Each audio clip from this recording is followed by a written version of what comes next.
সুন্দরবনে গুলিতে এক জেলে নিহত হওয়ার ঘটনায় ক্ষুব্ধ জেলেরা সুন্দরবনের সাতক্ষীরা রেঞ্জ ও বুড়িগোয়ালিনী স্টেশন অফিসে হামলা করেছে।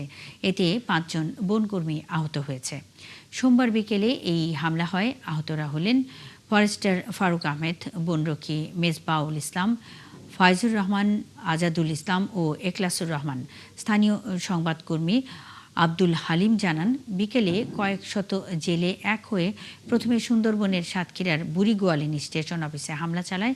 সেখানে ভাঙচুর শেষে হামলা চলে সাতক্ষীরার রেঞ্জ অফিসে। প্রায় ৩০-৪০ মিনিট ধরে চলে হামলা। সাতক্ষীরা বুড়িগোয়ালিনী স্টেশন কর্মকর্তা ফজলুর রহমান জানান, হামলার বিষয়ে আঁচ করতে পেরে তারা পুলিশ, বিজিবি, কোস্টগার্ড ও নৌ পুলিশকে আগেই অবহিত করেছিলেন। কিন্তু ঘটনার আগে কেউ এসে পৌঁছায়নি। এর আগে সুন্দরবনের অভয়ারণ্য এলাকায় কাঁকড়া আহরণের সময় বন বিভাগের সদস্যদের গুলিতে আমিনুর রহমান গাজী নামে এক জেলে নিহত হয়। তাদের ভাষ্য হলো তাদের এখান থেকে কেউ আসলে ওই অভয়ারণ্য বা ওই এরিয়াতে যায় নাই, ওই এরিয়াটা পড়ছে খুলনার মধ্যে। তো এটা নিয়ে আসলে একটা উত্তপ্ত পরিস্থিতি ছিল। এখন স্বাভাবিক আছে। আমরা লাশটাকে সুরাতাল করে পোস্টমর্টমের জন্য পাঠানো হয়েছে।